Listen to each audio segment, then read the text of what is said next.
Fala galera, tudo beleza? Estou aqui mais uma vez para comentar com vocês a leitura diária e hoje meu comentário é sobre o livro de Isaías, os capítulos de 32 a 35.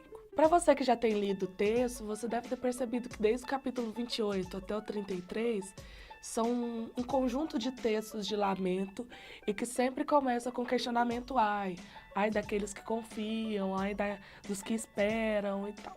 Então, de uma certa maneira, você vai ver um conjunto de textos que vai lamentar os humanos e aqueles que vão acreditar nas forças humanas. Prosseguindo nessa lógica, no capítulo 32, a gente vai ver uma crítica específica dos homens que acreditavam no poderio do Egito. Ai daqueles que confiam nos cavalos egípcios, que vamos lembrar que Egito na época foi uma grande potência militar.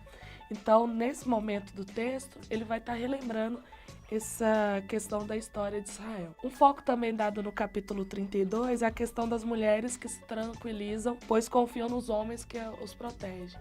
Então, de uma certa maneira, o texto vai sempre voltar à questão ai dos humanos que confiam em forças humanas. E nesse contexto, a partir do capítulo 33, a gente vai ver que aqueles que confiam em questões humanas, de uma certa forma, vão cair.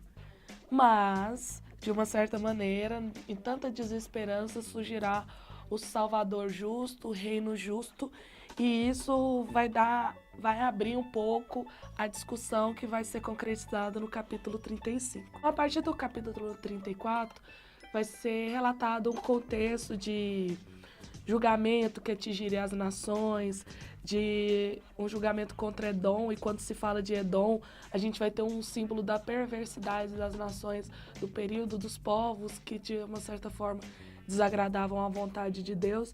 Então vai ser um relato de como seria o julgamento contra esses que vão contra a vontade de Deus. No capítulo 35, depois desse cenário de total desalento e total desespero, o livro vai trazer um momento de certo bálsamo para a dor. Por quê?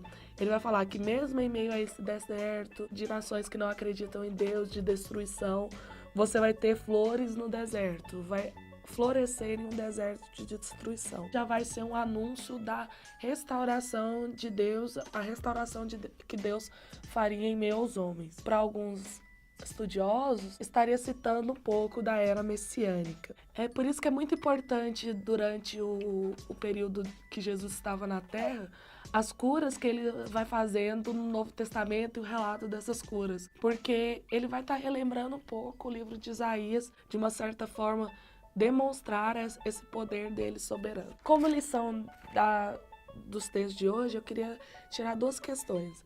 A primeira, que a nossa confiança não deve estar pautada no humano. Apesar de ser muito difícil, a gente tem que começar a tentar acreditar um pouco mais no poder de Deus. Porque a gente acredita numa nação que é forte, a gente acredita que tem um carro poderoso e seguro.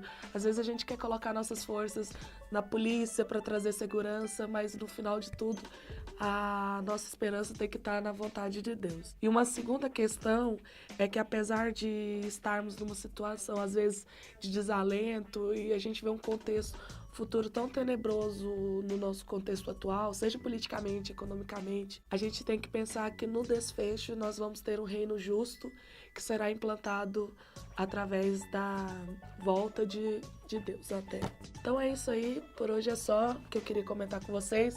E mais uma vez a pergunta, você já leu a Bíblia hoje? E aí, já leu a Bíblia hoje?